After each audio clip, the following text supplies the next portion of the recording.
On September 1, 2025, Manila's usual Monday morning was interrupted by a headline that electrified the nation.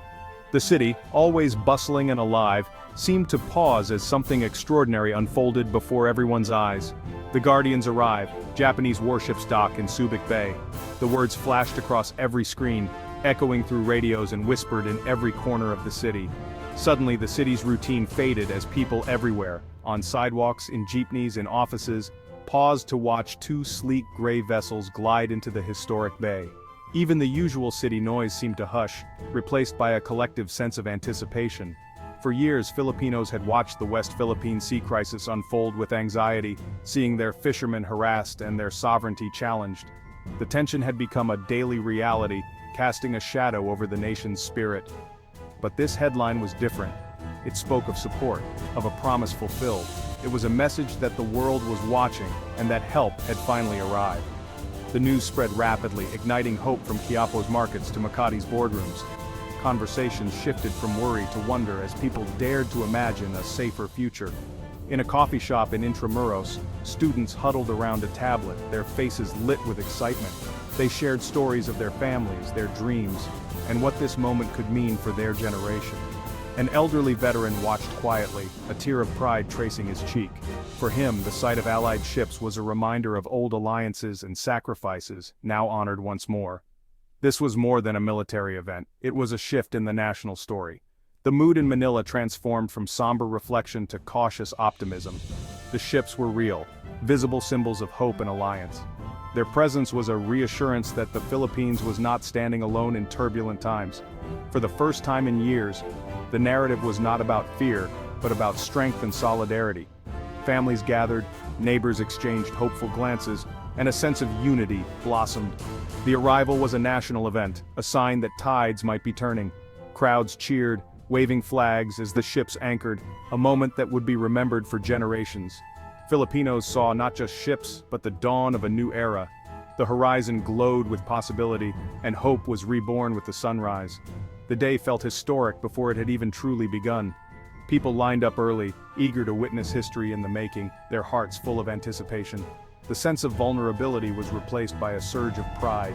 Smiles broke out, and the air was filled with a renewed sense of national identity. The alliance was no longer abstract, it was anchored in Subic Bay.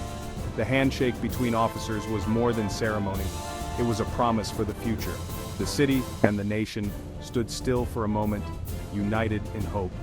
In that pause, Filipinos found strength in each other and in their allies. The story of the day was clear, the Philippines was not alone.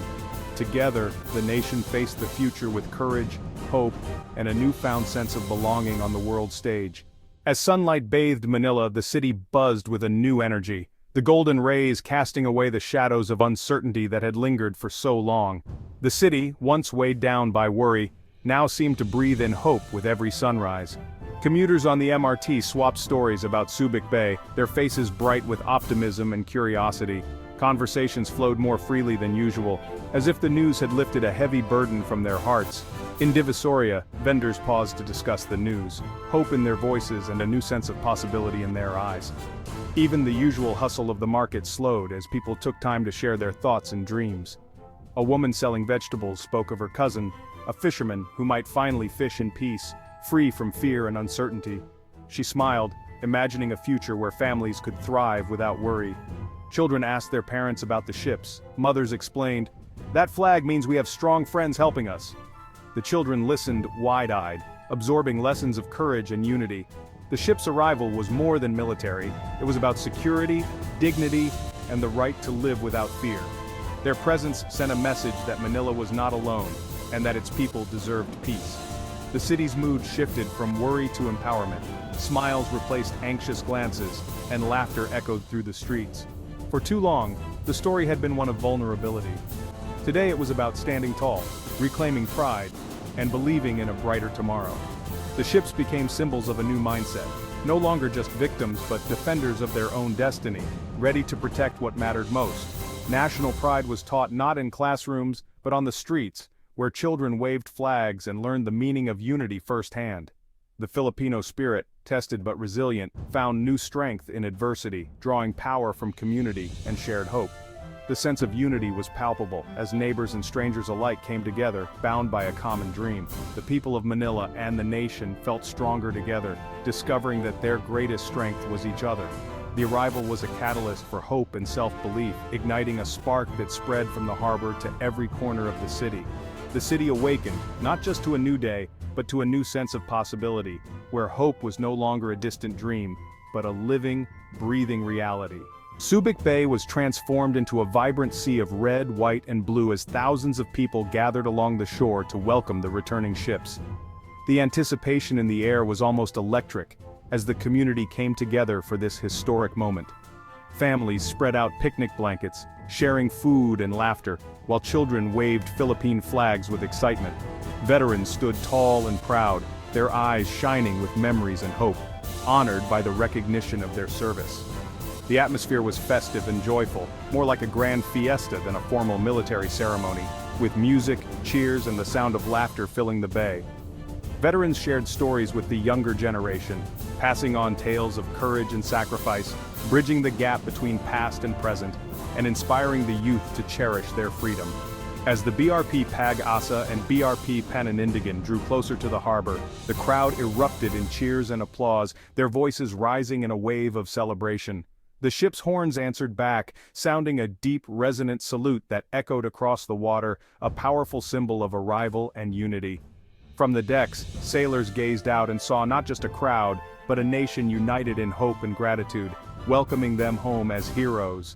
The welcome was not only for the ships themselves, but for what they represented, a promise of a secure and peaceful future for all. The alliance with Japan, once unimaginable, was now celebrated openly, a testament to changing times and shared aspirations. Fishermen, students, teachers, and workers stood shoulder to shoulder, united by pride and a sense of belonging, each person playing a part in this moment of national significance. In that moment, all divisions faded away. There was only one nation, one people, welcoming their new guardians with open arms and full hearts. The bay echoed with hope, unity, and the promise of a brighter tomorrow, as the community celebrated together. The future felt brighter than ever, anchored in solidarity and the belief that together, they could face whatever challenges lay ahead. The BRP Pag-asa and BRP Pananindigan became living symbols of the nation's renewed spirit. Their names, Hope and Resolve, spoke directly to the Filipino heart. These ships were more than hardware. They were a promise of brighter days and unwavering commitment. For ordinary citizens, seeing these vessels sparked a powerful shift from vulnerability to confidence.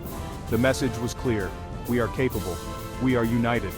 The ships unified the archipelago, transcending politics and region.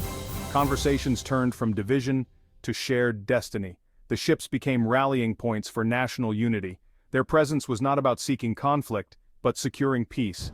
Diplomacy could now be pursued from a position of strength. The ships were shields, not swords, protecting development and well-being. Across the islands, pride and resolve surged. The steel hulls carried the hopes of millions. The Japan-Philippines alliance is a story of transformation, from wartime enemies to steadfast friends. Decades of reconciliation, economic partnership, and cultural exchange built a foundation of trust. Japan's investment in the Philippines improved millions of lives. Filipinos contributed to Japan's growth. Now, the partnership has become strategic, rooted in shared values and a vision for a free Indo-Pacific. Japan's security is tied to the Philippines, their futures intertwined. The arrival of the ships marks a new era: cooperation over conflict, partnership over provocation. Japanese technology now defends Philippine sovereignty, a symbol of a new order. This alliance is a beacon of hope, showing that even the deepest wounds can heal. Together they stand for peace, stability, and the rule of law. Former adversaries, now the closest of allies, pursue a common peace. The new warship sparked passionate debates across the Philippines. In barbershops and classrooms, Filipinos discussed sovereignty, defense, and diplomacy. For many, the ships were overdue, symbols of national honor and resolve. Others urged caution, emphasizing wisdom and the power of alliances. The goal, not to provoke, but to prevent conflict and promote peace. These debates showed a nation engaged and invested in its future. The ships empowered Filipinos not just militarily but intellectually. The conversation about sovereignty became real, urgent, and unifying. A turning point had arrived, one that redefined what it means to be a sovereign nation. For the Philippine Navy, the arrival of BRP Pag-asa and BRP Pananindigan was transformative. Sailors, long resourceful with aging ships, now stepped aboard vessels that matched their spirit. Training on advanced systems was intense but exhilarating, a leap into modern naval warfare. Young officers spoke of newfound pride and capability. The ships inspired a new generation to join the Navy, promising service that was both patriotic and rewarding. Morale soared, professionalism deepened. The nation's message was clear: we trust and value our sailors. The new ships were investments in people, not just hardware. The Navy stood at the forefront of a new era, ready to defend with confidence. The Philippine flag now flew proudly over its own seas. For coastal communities, the new warships were a lifeline. Filipino fishermen, long harassed and driven from their waters, now felt protected. The ship's presence deterred threats, restoring confidence and dignity. Fishermen could return to traditional grounds, providing for their families without fear. The ships also fought smuggling, trafficking, and environmental destruction. They safeguarded marine resources for future generations. For fisherfolk, these vessels were not weapons, but guardians of peace and prosperity. The warships became symbols of justice and hope. The world took notice as Japanese-built warships arrived in the Philippines. The move reshaped the South China Sea's strategic landscape, strengthening alliances for a rules-based order. ASEAN nations welcomed a stronger Philippines, seeing it as a step toward regional stability. The partnership set a model for collaboration among middle powers. Instead of superpower rivalry, a network of alliances emerged, promoting peace and self-reliance. The goal: deter conflict, keep the seas open, and uphold international law. The ships became key pieces in the puzzle of regional peace. Cooperation, not coercion, would define Asia's future. The story of BRP Pag-asa and BRP Paninindigan is about the Filipino spirit, unbowed, unbroken, united. The ships are symbols, but the true strength lies in the people they protect. This moment rallied the nation, reminding Filipinos of their shared identity and destiny. From fishermen to students, all felt a renewed connection to their homeland. The foundation for a secure, confident future was laid. The Philippines stands ready to defend, to cooperate, to build peace. The journey continues, but the nation walks forward with hope and resolve. As the sun sets over Manila Bay, the message is clear: the Philippines is united and strong. True strength comes not from weapons, but from the spirit of a free people. The future belongs to those who face it together.